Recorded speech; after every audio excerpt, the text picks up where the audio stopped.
Hey there neighbors, Kevin here with eTrailer, and today we're going to be taking a look at and showing you how to install the EcoHitch Trailer Hitch receiver here on our 2024 Subaru Crosstrek.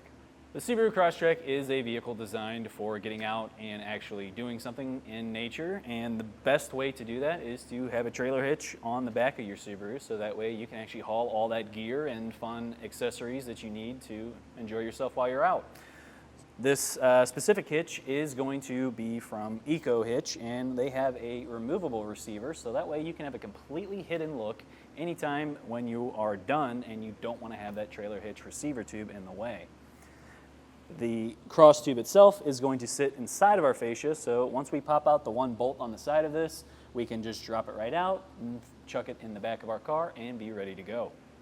This trailer hitch is made of all recycled metal, so you are staying green when you purchase this hitch. The receiver tube itself is made of a stainless steel that is powder coated, so that way you have that nice clean finish on there and you don't have to worry about it getting all rusted or corroded out and starting to look orange like most other trailer hitches are from just sitting out in the elements over time. Now, this has a 3,500 pound gross towing weight capacity, which is our capacity when we are towing a trailer, and a 525 pound tongue weight capacity, which is that downward force on the inside of our receiver tube.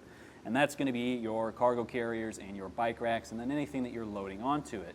Now, just because this hitch has that capacity doesn't mean that your vehicle can actually handle that, so you will want to make sure that you double check your owner's manual and figure out what the vehicle's capacities are and go with whichever is lower to make sure that you're staying safe while towing.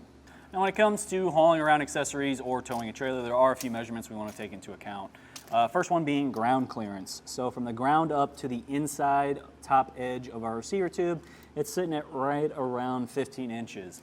Now, we really want to see about 12 inches minimum. Otherwise, you're probably going to need to get yourself some sort of adapter to raise that height up. Otherwise, if you take a steep incline or decline, you might end up bottoming out and having the shank or part of whatever your accessory is scraping the ground. So with 15 inches, we should be pretty good. We shouldn't really run into any kind of clearance issues that way. And the second one is if we have a folding accessory and we want to fold it up, you need to make sure that it's not going to accidentally hitch your rear fascia. And for that, we're just going to measure from the center of our hitch pin out to the furthest point of our fascia, which looks like it's right around 3 3/4. So if you go to your accessory and you measure from the center of the hitch pin hole to the closest part of your accessory when it is folded up, and you have at least 4 inches or more, you know you'll be in good shape and be able to actually fold that up without accidentally rubbing up against the fascia. Now, along with that accessory, you will want to also have a 5/8 hitch pin and clip. That way you can secure it into the trailer hitch receiver. This is not going to come with it, so you will want to make sure that you purchase it separately.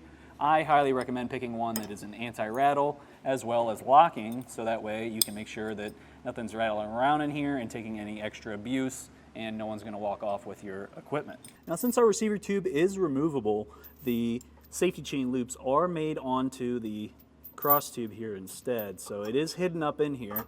An S-style hook fits in here no problem at all, and it doesn't look like it's going to bind up at all. Let's see with our larger clevis style. So larger clevis style also is fitting no problem, not really binding up at all. The only thing is it might rub against your fascia here, so if that actually does get pulled on, you'll probably see some good marks on the bottom of the fascia, but with how low that is, it'd probably be hidden anyway, so should be good there. But in most cases, you're typically not going to be using this large of a clevis with the capacity that this vehicle can actually tow. Now, as far as the install goes, this one isn't really too hard. We're just popping out a couple of plugs and lowering our exhaust, and then we're just going to fish wire some hardware through and be pretty much done at that point. Just tightening it up is really all there is to it. There's no fascia removal, there's no trimming of anything, so this is one of the easier options. But that being said, not everyone's going to own a torque wrench or want to actually get under their car and do this. So if that's the case for you, please feel free to use our dealer locator, and you can enter in your zip code to find a shop near you and get it professionally installed. If you're wanting to do it yourself though, stick around and I'll walk you through the process.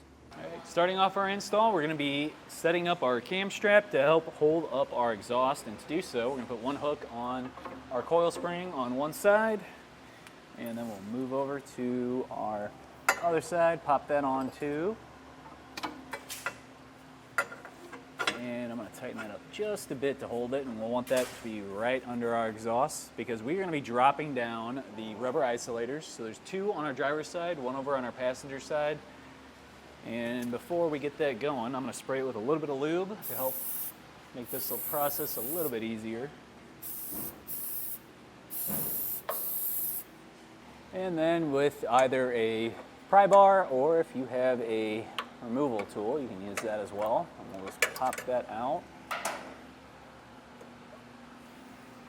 And keep doing the same thing over on our driver's side. Now back past our muffler, there's going to be 1 more isolator we're going to pop off. It's right here. Push that on through. And now our camshaft has a good hold of it, and we've got way more room to work with now at our frame rails because the next step is going to be popping out our little covers here, and then we're going to have to enlarge some holes because we are going to be fishing in our hardware. So you might need to grab a little flathead screwdriver. You can poke up in there and pop it out.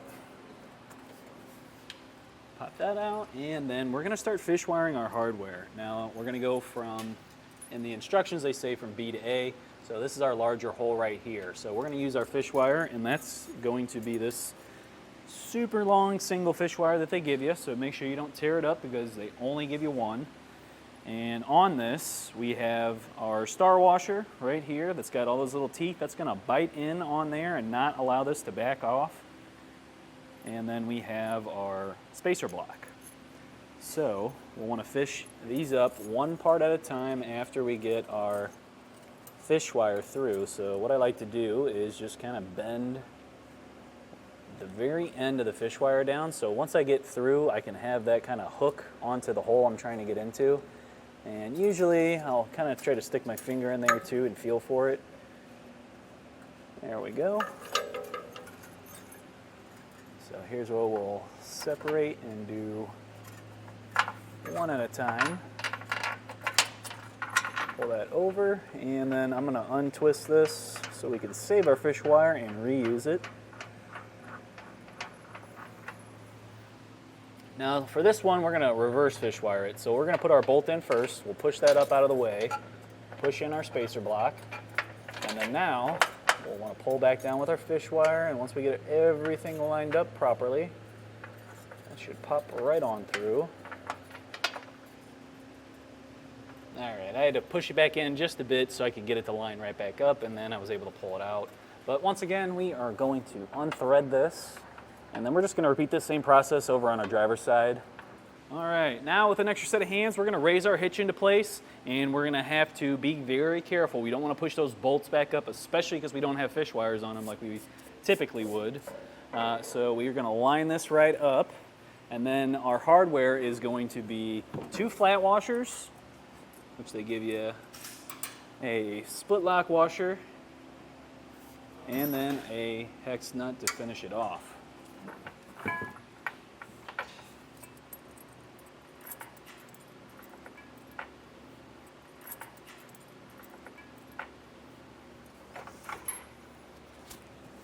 Alright, once you get one on there on each side, that'll help hold the hitch up, and then you can use both hands to get the rest of it in place.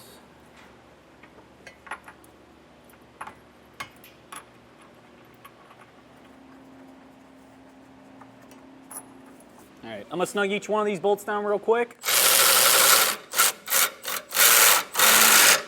And then we can come back with our torque wrench.